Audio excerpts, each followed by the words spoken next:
Hey, good morning. It's the Fort Worth Playboy, and welcome to the Fort Worth Playboy Morning Show. And I'm glad you're here. And we're going a little bit early this morning, which means we'll finish a little bit early.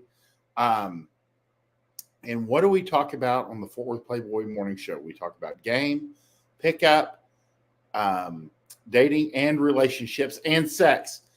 I messed this up, even though I've been doing it for like the last 7 or 8 years. And when I say we, I mean myself and my Playboy's Bunny, and she'll be here with me tomorrow morning at 7 a.m. Central Standard Time. If you have any questions today or tomorrow, please put them in the comment box on YouTube, and we will do our best to address them during the broadcast. And we always start off with a maxim from Chateau Artiste. And today it's maxim number 40. And the maxim is a classic power of younger women. And remember, when we say young, it's always relative, because what's young to a 60-year-old guy is different than what's young to a 40-year-old guy or a 25-year-old guy. So maxim number 40, a young pretty girl is nature's Viagra, capable of exciting an old man who hasn't seen action in 40 years to perform on command.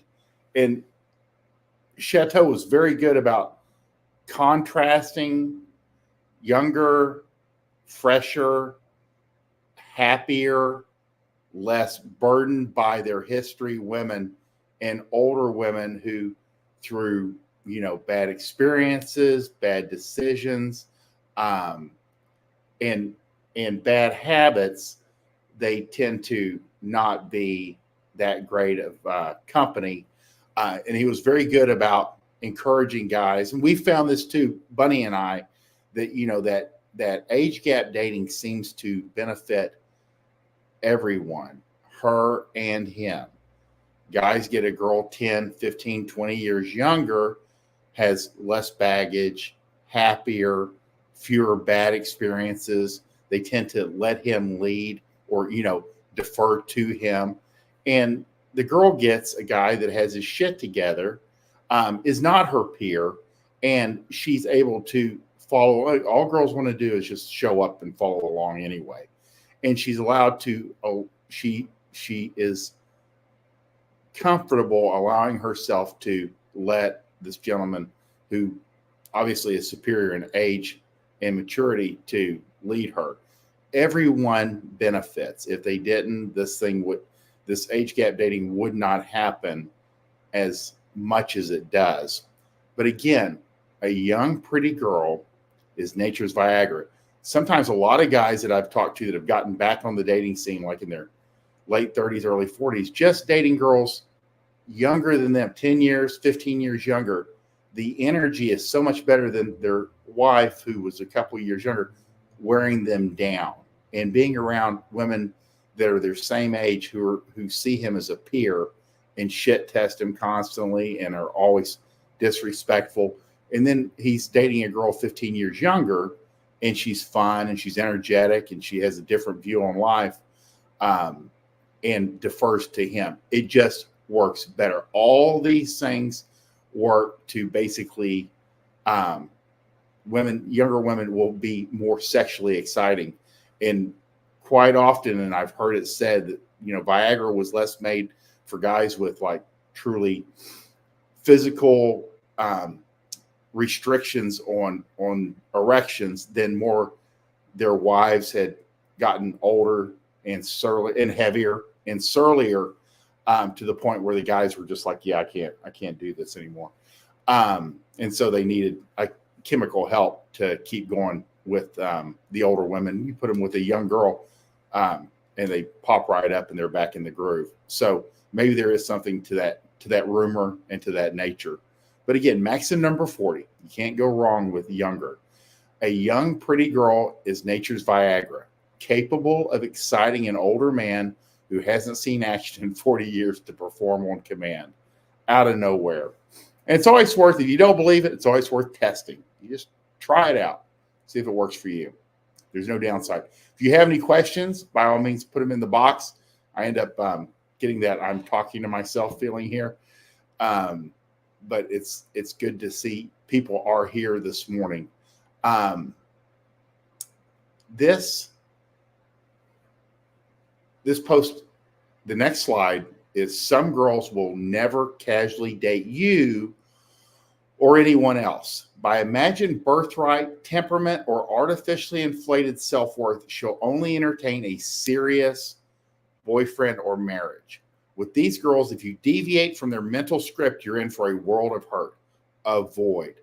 I stole this, not word for word, but the concept from Black Dragon.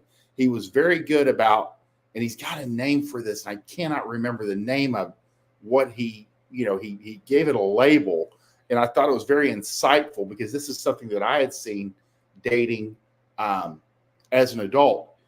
That and they kind of exist younger.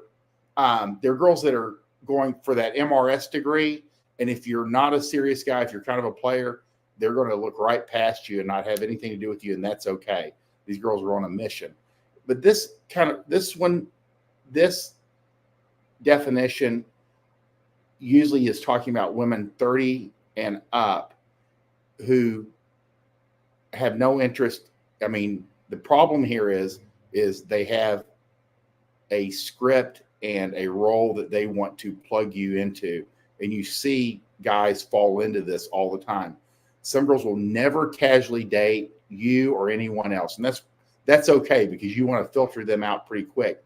But by imagined birthright, temperament, or artificially inflated self-worth, they will only entertain a serious boyfriend. And you'll see girls, like, especially like online, trying to filter this out because they'll want to put relationship before sex, which never works. But this is an extremely small subset of women, but they can get in your way of finding girls that are better suited for you. And just know that it has absolutely nothing to do with you whatsoever.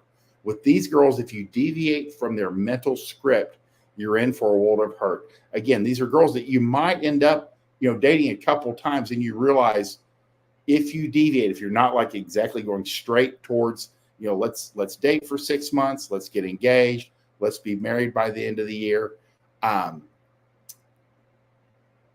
That is a type of girl. They're a subset, but they are out there, and you should be aware. Again, if you're a guy that's over 30 dating, that they're out there and they're going to get in your way when you're looking for girls that are either fun or better girlfriend material, or friends with benefits. And they tend to be hostile, but they're not that good about like filtering you out. Like younger girls who have that MRS degree in mind, if you're kind of a player, they sniff that, they'll tend to just like avoid or shut you down. Whereas these girls will generally, they can and will waste your time. But you need to know that they're out there, and they're probably about 10% of the dating market. They just, they'll be attractive, they'll be, smart, but you normally don't see a warmth from them. So they're definitely on a mission, and they feel that whatever's in front of them, is usually not good enough. But some girls will never casually date you or anyone else. By imagined birthright, temperament, or artificially inflated self-worth, she'll only entertain a serious boyfriend or marriage. With these girls, if you deviate from their mental script, you're in for a world of hurt. Avoid. Again, these are daddy's girls. They've had their asses kissed far too much. Husband usually got sick of the whole thing and filed for divorce first. And that's what you're dealing with. Just remember, you don't have to entertain them any more than anybody else does. You just need to get away from them as fast as possible. Next slide. SHT, seduce her today. And I thought this was interesting because I've seen this play out. Every man should have a few single years. You need to learn how to take care of all aspects in your life, not just how to make money. Man, I get where SHT is coming from. I found it easy and natural to be by myself. But you ask some men to do this, you may as well be asking him to suck dicks. They just do not like being alone. And Bunny's talked to me about this. They're the guys that went from girlfriend to girlfriend in high school, a full-time college girlfriend, married, divorced, and married the week after the divorce is finalized. They cannot be alone. Bunny, if I remember correctly, like her first husband started dating the first woman he ran into in a club or a bar immediately after their divorce and then got married. It is not that unusual. You will see guys that cannot, by temperament or habit or upbringing, they cannot be alone. And that's not defining, him, but quite often you will see this. And I've learned, some guys can adapt. Some guys do learn. Hey, it was pretty good being by myself for a couple of years. But for a lot of guys, and I've had a couple of friends that were like this, that like after the divorce, they were just miserable fucking people to be around. They're just, literally, we're talking about walking around with a frown on your face for 3 or 4 years until they meet the next chick that, will be their mommy and marry them and, do the whole thing. Some men just are not made for single life, and that's okay. You just kind of have to like know yourself and you can't really like criticize because that's how they're wired. But like SHT says, every man should at least try. A lot of these guys go for 6 weeks and they're like, yeah, this sucks. They want to have a girlfriend that lives in the house. They want to have, they want to be married. And that's completely understandable. What I have noticed too also is like men that are older, like say their wife passes like late 50s, early 60s, or for whatever reason, they end up single. They're the most likely to very quickly go back into a marriage because everything they do is they do as a couple. And they're so used to that for like literally from their 20s for the last 40 years. You'll see that. But younger guys that have a little bit of a flexibility and have a little bit more adaptive ability should at least try just for a little while. And some thrive, not all do. And some men are just not, by temperament or genetics or upbringing or habit, just can't be alone. And they're not happy, and you can't ask them to be happy, and nor should you ask them to like change who they are. It's like changing a leopard's spots. You ask some men to attempt to live by themselves and be, accomplished and move forward. You may as well be asking them to suck dicks because they just do not like being alone. They just can't stand it. They're the guys that went from girlfriend to girlfriend in high school, a full-time college girlfriend, married, divorced, and married the week after the divorce is finalized. And back in the day, it used to be like they leave from their mom's house, they get married, and then they, as soon as the divorce is finalized, and you see this a lot still, is guys getting married like the week or the day of that their divorce is finalized. And it's a double prong. It's one, they get right back into what they were in, which, made them happy. And two, it kind of shits on the ex-wife that she can be replaced. So if you have it in you for a couple single years, you may discover a lot about yourself. Not necessarily, the best thing sometimes, especially if you know your hardcore, how you're wired. That's what it comes down to. So let's go to a question from Zazarks. I love online names. So fun. Does the phrase, she's not yours, it was just your turn, apply to all girls? Pretty much. And a lot of guys have trouble with this phrase. And the reason I brought it up is because it's a very common divisive phrase that we use in our little world here, is that, she's not yours. It's just your turn. If she's with you now, it's just your turn. Well, what messes with guys a lot is like,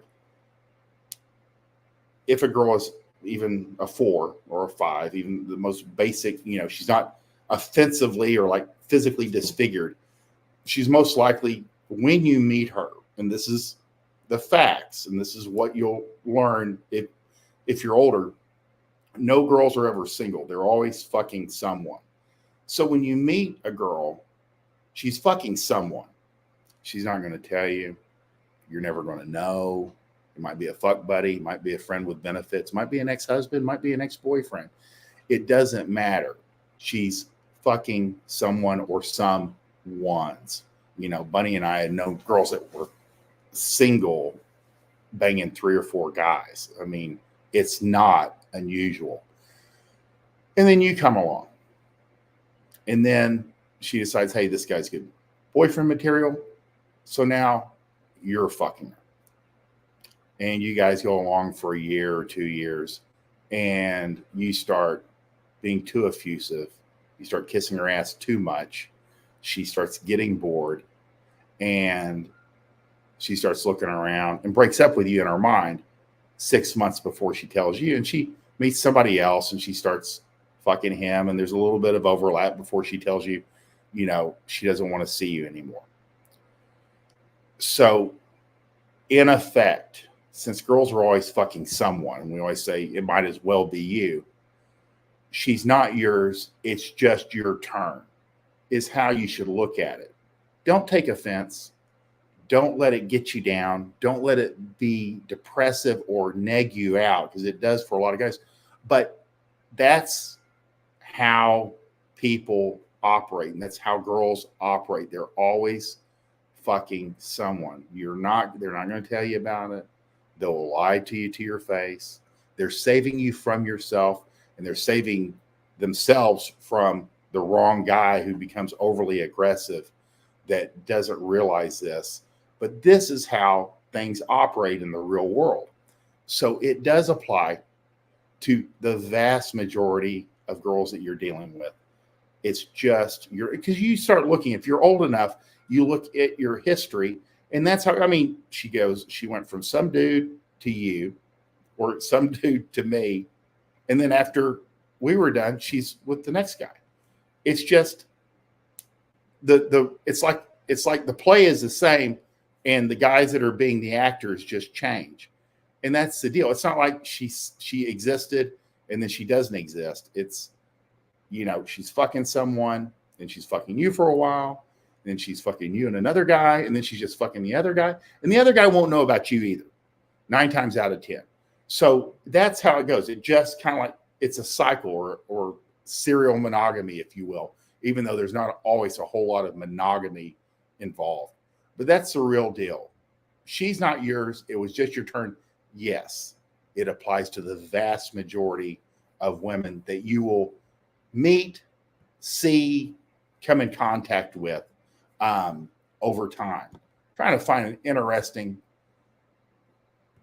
Okay, so this guy's interviewing these girls, and the purpose of the interview isn't as important as, for lack of a better, my tweet. So this guy's on a college campus. He's asking these girls, hey, is it important that the WNBA, if they're paid the same as men? And all these girls are like, yeah. And then he's like, name one WNBA player. And these girls are all like, fuck. They just don't know. And that's okay. They're just towing the line. But what is important is he's just stopping these girls. And I'm sure he defaulted to more attractive, cuter girls. But it shows you college is the ultimate once-in-a-lifetime hookup environment. You will never be exposed to more young, single, available, open to experimentation and suggestion, slim for now, girls in one location ever. And just like when these girls start talking, them being dumb as a box of rocks is a feature, not a bug. Girls, especially at that age range, just are not going to be bright. I think Buddy would even, it's just a lack of experience and intellect at times. But college, if, when guys go, hey, where's the best place to meet girls at college campus, especially if you're age appropriate.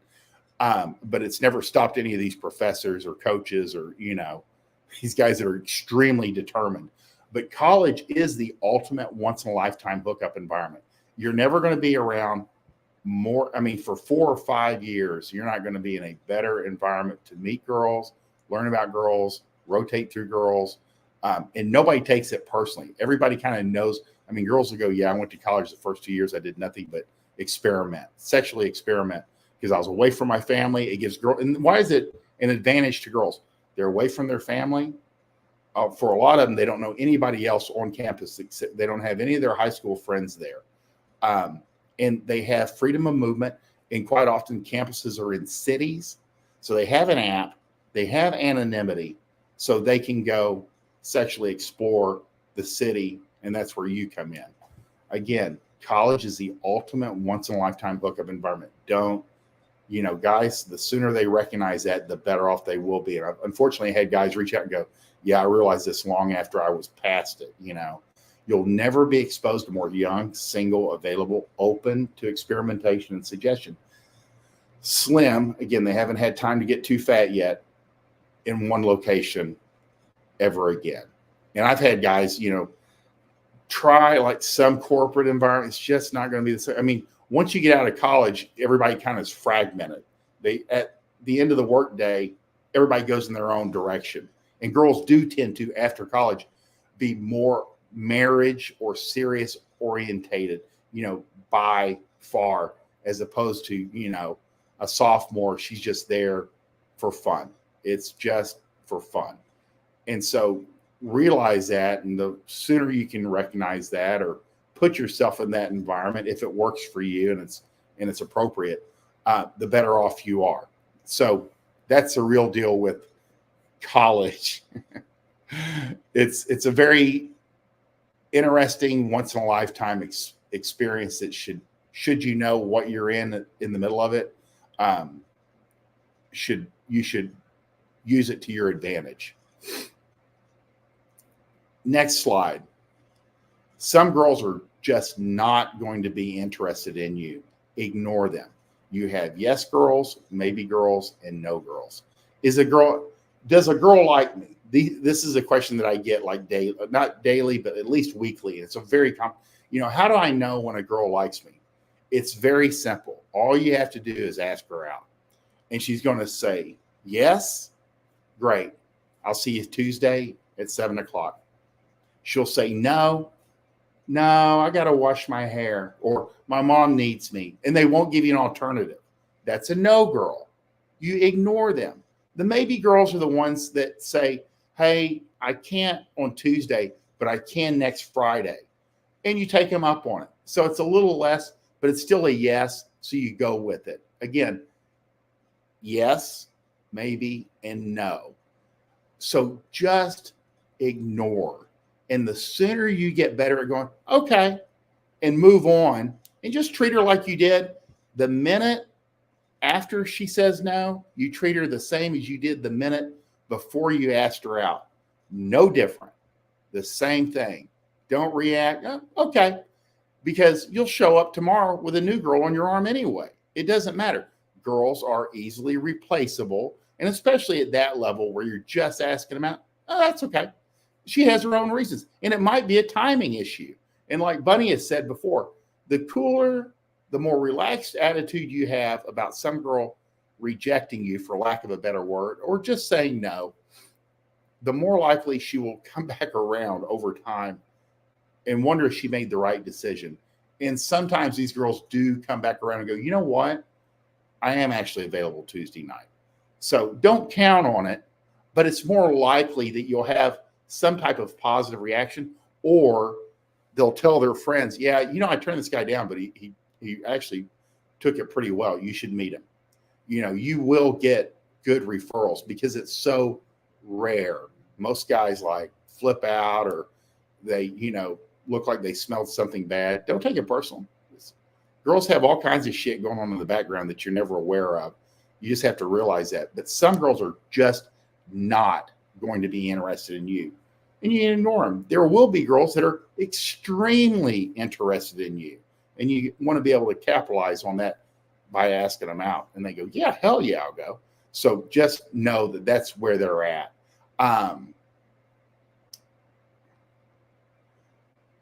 Let me bring this up. Let's see what I got.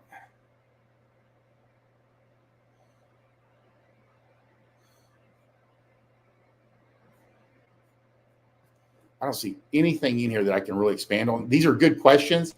It's not anything that I feel like I can bite into at this time. But Bunny and I can definitely chew into some of this stuff tomorrow morning, because sometimes it's better to get her take on some of these things. Last slide for the day, and I see this a lot. The thing with BPD, let's see if the thing with BPD is it's not like ADHD. Doctors don't just hand out BPD diagnoses. If somebody manages to get diagnosed, they're 100% have it. She said she was diagnosed, but seems normal. I'll give her a chance. You're now in danger. You're in danger. You're in danger. So he has a good point, but this is something that guys deal with a girl who's obstinate or just a girl, which means they're difficult and hard-headed and not that bright, and they make bad decisions, and they do make decisions against him and not in his favor. He'll say, she has BPD.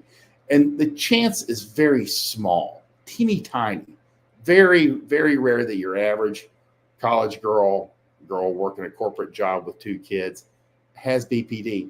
But guys throw it out there like girls say their ex-husband or ex-boyfriend is a narcissist.